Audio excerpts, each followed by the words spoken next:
Assalamualaikum warahmatullahi wabarakatuh. Selamat pagi anak-anak hebat. Bagaimana kabar kalian hari ini? Semoga dimanapun kalian berada selalu dalam keadaan sehat dan selalu semangat dalam mengikuti pembelajaran. Sebelum kita memulai pembelajaran hari ini, marilah kita berdoa sesuai dengan agama dan keyakinan masing-masing. Berdoa dipersilahkan.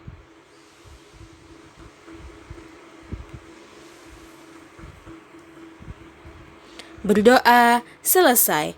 Hari ini kita akan belajar tema 8, subtema 2, pembelajaran 1.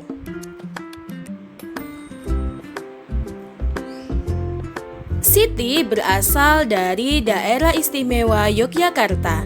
Siti bercerita tentang daerah asalnya. Bersama Siti, mari kita cari tahu lebih lanjut mengenai keunikan daerah istimewa Yogyakarta. Siti menunjukkan beberapa foto yang diambil saat dia mengunjungi daerah istimewa Yogyakarta. Inilah foto-fotonya. Yang pertama ada foto simbol Tugu Yogyakarta. Yang kedua ada tempat wisata Candi Prambanan. Dan yang ketiga ada foto upacara adat Grebeg Mulut yang biasanya dilakukan untuk memperingati perayaan Maulid Nabi Muhammad SAW. Kemudian foto yang keempat adalah transportasi andong yang ada di kawasan Malioboro, Yogyakarta. Nah, anak-anak hebat, setiap daerah pasti memiliki keunikan tersendiri, termasuk daerah tempat tinggal kalian. Tahukah kalian apa keunikan daerah tempat tinggal kalian? Salah satu tempat wisata yang memiliki keunikan adalah Candi Prambanan. Candi Prambanan terletak di perbatasan Provinsi Daerah Istimewa Yogyakarta dan Jawa Tengah. Asal-usul terjadinya Candi Prambanan ini diceritakan dalam sebuah cerita rakyat yang populer di Yogyakarta. Bagaimana isi cerita tersebut? Mari kita membaca cerita yang berasal dari daerah istimewa Yogyakarta, yaitu cerita yang berjudul Roro Jonggrang. Roro Jonggrang adalah seorang putri dari kerajaan Prambanan. Raja Prambanan, ayah Roro Jonggrang, gugur dalam pertarungan melawan Bandung Bondowoso dari kerajaan Pengging. Akibatnya, Bandung Bondowoso menguasai kerajaan Prambanan. Bandung Bondowoso yang tamak menginginkan Roro Jonggrang sebagai permaisurinya. Roro Jonggrang yang tidak mau diperistri oleh Bandung Bondowoso pun mengajukan sebuah syarat. Aku bersedia menjadi permaisurimu, Bandung Bondowoso, tetapi ada syarat yang harus kau penuhi. Jika berhasil, aku akan menikah denganmu. Namun, jika kau gagal, izinkan aku pergi, kata Roro Jonggrang. Apapun yang kau minta akan aku penuhi, Roro Jonggrang. Jika aku gagal memenuhinya, aku akan mengembalikan kerajaan ini kepadamu, sahut Bandung Bondowoso angkuh. Aku minta kau membangun 1000 candi untukku. Semua harus selesai sebelum matahari terbit besok, sahut Roro Jonggrang. Baiklah, aku pasti berhasil memenuhi syarat yang kau buat, jawab Bandung Bondowoso angkuh.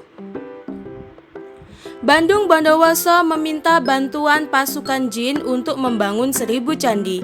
Dalam sekejap, bangunan candi mulai tampak. Roro Jonggrang panik. Dia mengadu kepada si Sumi Dayang kepercayaannya. Bi Sumi mempunyai ide untuk menggagalkan pekerjaan Bandung Bondowoso. Dia segera memerintahkan para dayang untuk menumbuk lesung dan membakar jerami. Suara lesung bertalu-talu dan semburat api yang memerah di langit membuat suasana seperti pagi hari. Ayam-ayam jantan berkokok bersaut-sautan. Mendengar kokok ayam jantan, pasukan jin terkejut. "Hari sudah pagi, kami harus pergi," teriak pasukan jin sambil bergegas meninggalkan Bandung Bondowoso dan candi-candi yang telah mereka bangun. Roro Jonggrang mendatangi Bandung Bondowoso. Roro Jonggrang segera menghitung candi-candi yang sudah selesai. Candi-candi ini hanya ada 999, kurang satu candi, kata Roro Jonggrang kepada Bandung Bondowoso. Bandung Bondowoso tidak percaya dengan perkataan Roro Jonggrang. Dia segera menghitung banyak candi dan ternyata memang benar, hanya ada 999 candi. Bandung Bondowoso marah besar. "Aku tidak akan kalah, Roro Jonggrang. Aku akan mendapatkan 1000 candi seperti yang kau inginkan." "Kenyataannya candi yang kau buat kurang satu, Bandung Bondowoso. Kau tetap harus menepati janjimu," sahut Roro Jonggrang. "Kalau begitu akan kuubah kau menjadi candi ke-1000. Dengan kesaktiannya, Bandung Bondowoso mengubah Roro Jonggrang menjadi patung batu. Patung itulah yang menjadi candi ke-1000. Candi-candi itu hingga kini masih berdiri tegak di wilayah Prambanan. Anak-anak hebat, Candi Prambanan adalah salah satu tempat wisata yang selalu dipadati wisatawan. Oleh sebab itu, kebersihan kawasan Candi Prambanan harus selalu dijaga. Pengelola selalu mengupayakan kebersihan kawasan candi. Saat Siti berwisata ke Candi Prambanan, dia melihat petugas kebersihan membersihkan kawasan candi. Perhatikan gambar tersebut. Ingatkah kalian tentang gaya? Menurut kalian, apakah petugas kebersihan pada gambar melakukan gaya? Sekarang coba kalian amati lagi gambar berikut. Kegiatan yang dilakukan oleh petugas kebersihan yaitu kegiatan mendorong dan menarik. Gerakan mendorong atau menarik yang menyebabkan benda bergerak disebut dengan gaya. Untuk lebih memahami gaya, kalian bisa melakukan percobaan tentang menendang dan menghentikan bola. Langkah kegiatannya yang pertama adalah siapkan sebuah bola sepak. Yang kedua, lakukan kegiatan berpasangan bersama temanmu. Yang ketiga, letakkan bola di lantai. Yang keempat, tendang bola ke arah temanmu. Yang kelima, minta temanmu menghentikan gerakan bola.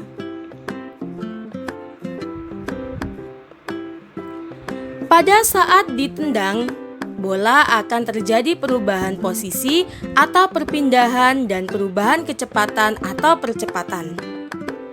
Pada saat bola dihentikan, bola akan terhenti. Dikarenakan adanya gaya gesek yang terjadi antara bola dan permukaan lantai atau tanah. Kesimpulannya adalah suatu benda akan dapat bergerak apabila ada gaya yang bekerja. Benda yang bergerak juga dapat menjadi diam atau berhenti apabila dikenai oleh gaya. Percobaan yang kedua yang bisa kalian lakukan di rumah adalah percobaan menarik mobil mainan, seperti pada gambar. Langkah kegiatannya yang pertama adalah siapkan sebuah mobil mainan. Yang kedua, ikat bagian depan mobil mainan dengan seutas tali. Yang ketiga, tarik mobil mainan perlahan, lalu semakin lama semakin cepat. Yang keempat, tarik mobil mainan lurus ke depan, lalu belokkan arah mobil mainan. Pada percobaan tersebut terdapat perubahan pada mobil mainan yang digerakkan dari lambat ke cepat. Perubahan yang terjadi pada mobil mainan adalah perubahan kecepatan. Kesimpulannya adalah gaya dapat memengaruhi kecepatan suatu benda. Gaya dapat memengaruhi gerakan benda.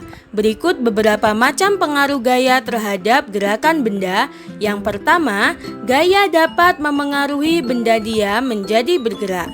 Yang kedua, gaya dapat memengaruhi benda bergerak menjadi diam. Yang ketiga, gaya dapat memengaruhi benda bergerak lebih cepat atau lebih lambat. Yang keempat, gaya dapat memengaruhi arah gerak suatu benda. Berikut ini merupakan contoh peristiwa yang menunjukkan gerakan benda akibat gaya. Yang pertama, bola yang diam ketika ditendang menjadi bergerak. Yang kedua, besi yang awalnya diam ketika didekatkan dengan magnet maka akan tertarik dan menempel pada magnet. Yang ketiga, meja yang diam ketika didorong dapat berubah posisi. Dan yang keempat, bola yang menuju ke arah kita lalu kita tendang dengan arah berlawanan maka bola akan bergerak berbalik arah. Sekarang tugas untuk kalian, bacalah kembali cerita yang berjudul Roro Jonggrang, kemudian jawablah pertanyaan yang ada pada halaman 63-64, nomor 1-3. Kerjakan di buku tulis ya anak-anak hebat. Sampai di sini dulu pembelajaran kita hari ini. Akhir kata, wassalamualaikum warahmatullahi wabarakatuh.